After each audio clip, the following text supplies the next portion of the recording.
Alright, finally talking about the fourth episode of The Lord of the Rings, The Rings of Power Season 1, which did just drop on Amazon Prime Video a couple days ago. So of course, here is your spoiler warning. If you have not watched this fourth episode yet, titled The Great Wave, and you don't want it spoiled for you, you should probably leave, because I will be talking about the events that happen in this episode. Okay, you've been warned, here we go. So I'm gonna start this off with where episode 3 left off, the revelation of who Adar is. And I guess he looks like an orc-elf hybrid of sorts. I don't know. And he seems to be really empathetic towards, all living things. Cause, that one orc is dying and he kneels down and, kills him mercifully. And then he's talking to Arondir, and he's like, okay, I'll let you go back to your people, but send them a message. And so Arondir does. He goes back to Tir Harad with the message that is pretty much a warning to Bronwyn and the Southlanders: either swear fealty to this new dark power that is arising or die.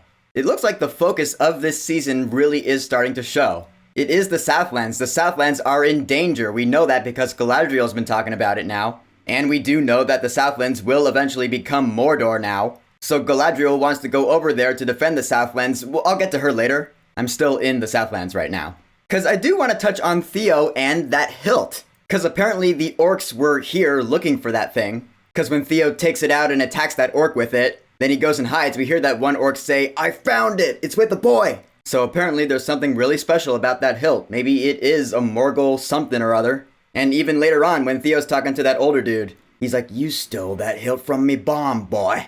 I think this older dude is, still loyal to Morgoth. It seems that way anyway. He's like, "Have you heard of him, lad? Have you heard of Sauron?" Yeah, this dude smells like trouble. I am really intrigued by the mystery of this hilt, I'm not gonna lie.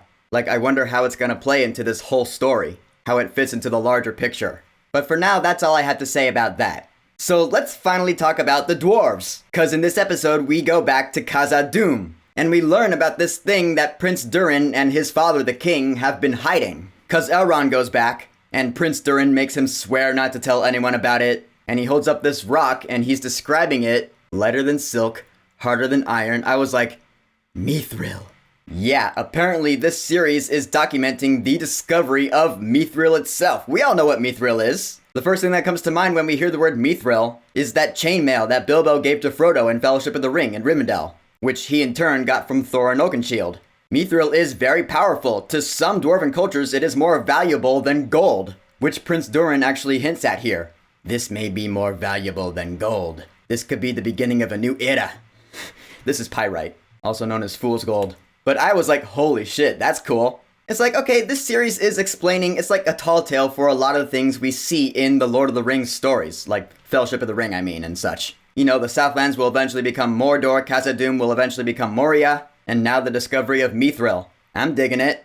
And also while we're in Khazad-dûm, we learn one other very important thing. That Princess Disa has quite a voice. Man, oh man, when she's making that plea to the rocks, she's just going to town with that operatic voice. Wow. Sophia Namvete, that's the actress's name.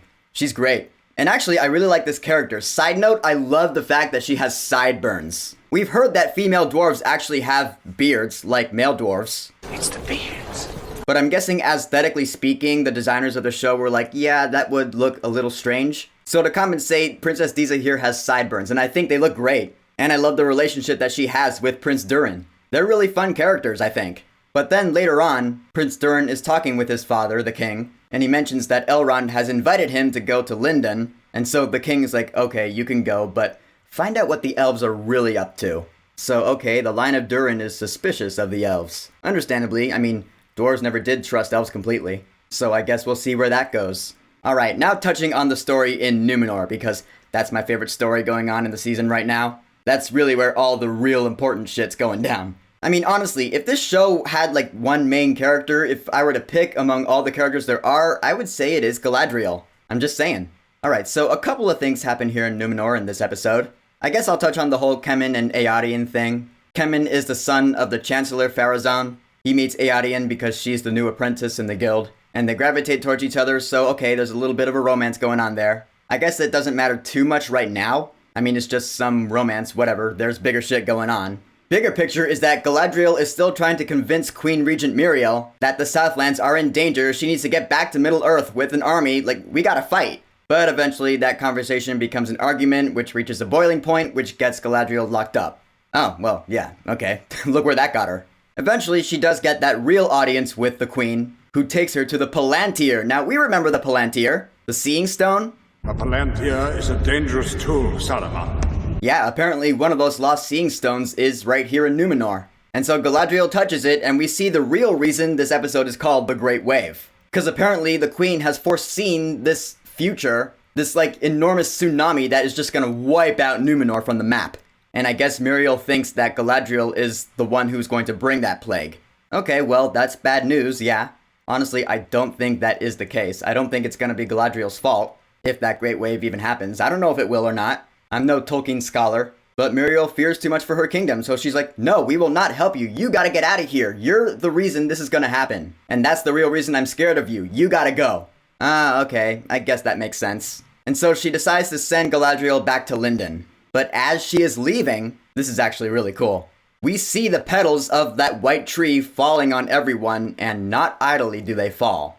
We remember what Muriel said in the last episode. Apparently, when these petals fall, they are the tears of the Valar, reminding them that their judgment is always upon them. So basically, this is some divine sign. The Valar are saying, no, you need to help Galadriel. She's actually good for you. Yeah, now Muriel finally gets the message. And so she changes her mind. In fact, she does pretty much a complete 180. She decides to personally escort Galadriel back to Middle-earth with an army of whoever volunteers to join to defend the Southlands. Alright, awesome. And Elendil is put in charge of making that announcement to the public, and he's like, who will join this noble quest? And I was like, come on, Isildur, do it, do it. And sure enough, he's like, I will serve. I was like, yeah, this is awesome, way to go, Isil. This is really the start of his character journey. I'm looking forward to when Isildur and Galadriel actually meet. Because again, him being who he is, and how super freaking important to Middle-earth history he's gonna end up being. So this is it, this is his decision to go to Middle-earth. A decision that really changes the course of the world's history as we know it. Yeah, when you think about it, that was pretty monumental what he did.